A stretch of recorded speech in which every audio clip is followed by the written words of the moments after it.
నమస్తే welcome to dot news నేను అనుష ఎన్నికల్లో ఒకసారి ఓడిపోయిన నాయకుడు రెండోసారి పోటీ చేస్తున్నప్పుడు ఎలా ఉండాలి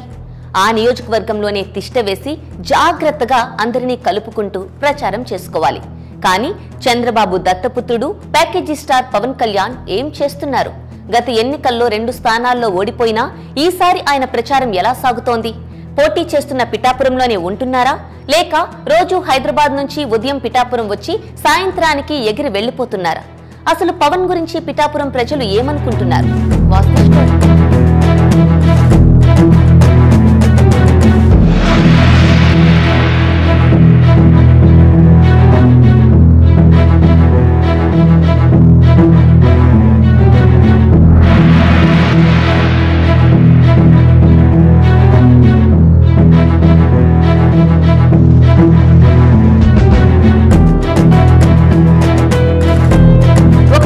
నాయకత్వం వహిస్తున్న వ్యక్తి ఎలా ప్రవర్తించకూడదో ఎన్నికల్లో పోటీ చేస్తున్న అభ్యర్థి ఎలా వ్యవహరించకూడదో జనసేన అధ్యక్షుడు పవన్ కళ్యాణ్ ను చూసి తెలుసుకోవాలంటూ పిఠాపురం నియోజకవర్గం ప్రజలు సెటైర్లు వేసుకుంటున్నారు గత ఎన్నికల్లో పశ్చిమ గోదావరి జిల్లా భీమవరం నుంచి విశాఖ జిల్లా గాజువాక నుంచి పవన్ పోటీ చేసి 2 స్థానాల్లోనూ వైఎస్ఆర్ కాంగ్రెస్ అభ్యర్థుల చేతిలో పరాజయం పాలయ్యారు ఈసారి ఆ 2 చోట్ల పోటీ చేయడానికి ప్యాకేజీ స్టార్ కు ధైర్యం చాలలేదు అందుకే రాష్ట్రమంతా సర్వేలు చేయించుకొని అత్యధికంగా తన సామాజిక వర్గం ఓట్లున్న తూర్పు గోదావరి జిల్లాలోని పిఠాపురం ఎంచుకొని అక్కడి నుంచి పోటీ చేయడానికి రంగం సిద్ధం చేసుకున్నారు పవన్ ఆలోచనలు ఆయన వ్యవహారం కొద్ది రోజులకే పిఠాపురం ఓటర్లకు అర్థమైపోయింది కేవలం కాపు ఓట్లపై ఆధారపడి పవన్ ఇక్కడ పోటీ చేస్తున్నారనే విషయం అక్కడి ఓటర్లలో చర్చనీయాంశంగా మారింది మార్చి 30వ తేదీన పవన్ పిఠాపురం నియోజకవర్గంలో ప్రచారం ప్రారంభించారు ముందుగా అనుకున్న షెడ్యూల్ ప్రకారం ఆ రోజు పాదగయ క్షేత్రంలో వారాహి యాత్రకు పూజలు చేయాల్సి ఉంది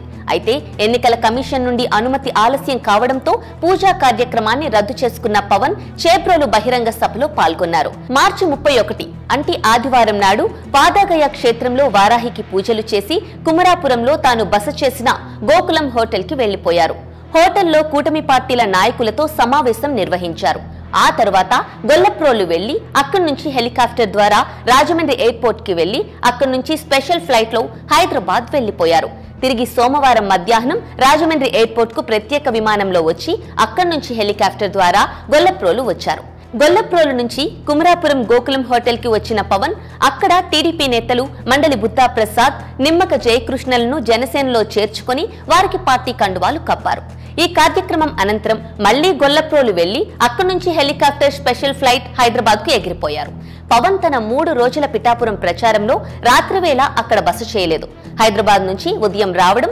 సాయంత్రం ఎగురుకుంటూ హైదరాబాద్ వెళ్లిపోవడం జరిగింది తాను ఎక్కడైతే పోటీ చేస్తున్నారో అక్కడ అసలు రాత్రి బస చేయకపోవడంతో ఆయన తీరుపై జనసేన నేతలు కార్యకర్తల్లో అనుమానాలు రేకెత్తుతున్నాయి పవన్ వైరల్ ఫీవర్ తో బాధపడుతున్నారని ఎన్నికల ప్రచారానికి నిధుల సేకరణ కోసం రాత్రివేళ హైదరాబాద్ వెళ్లిపోతున్నారని ప్రచారం జరుగుతున్నా పిఠాపురం ప్రజలు మాత్రం నమ్మడం లేదు ప్రచారం చేస్తున్న సమయంలోనే ఒక్కరోజు కూడా నియోజకవర్గంలో నిలకడగా ఉండని నేత ఇక్కడ పొరపాటున గెలిస్తే ప్రజలకు అసలు అందుబాటులో ఉంటారా అనే అనుమానాలు జనసేన కార్యకర్తల్లోనే మొదలయ్యాయి మాటలు చేతల్లో నిలకడేలేని వ్యక్తిని నమ్ముకుంటే పిఠాపురం ప్రజల గతి అధోగతే అనే చర్చ జరుగుతోంది పిఠాపురంలో ఉండటానికి ఇష్టపడని వ్యక్తిని ఇక్కడి నుంచి గెలిపించి అసెంబ్లీకి పంపించడం అవసరమా అనే టాక్ మొదలైంది ఇదిలా ఉంటే మంగళవారం ఉదయం కూడా హైదరాబాద్ నుండి ప్రత్యేక విమానంలో రాజమండ్రి వచ్చి అక్కడి నుంచి హెలికాప్టర్ ద్వారా ఉప్పాడ వచ్చి బహిరంగ సభలో పాల్గొంటారు పిఠాపురంలో గెలవాలనుకుంటున్న పవన్ అసలు ఇక్కడ ఉండటానికి ఇష్టపడకపోవడం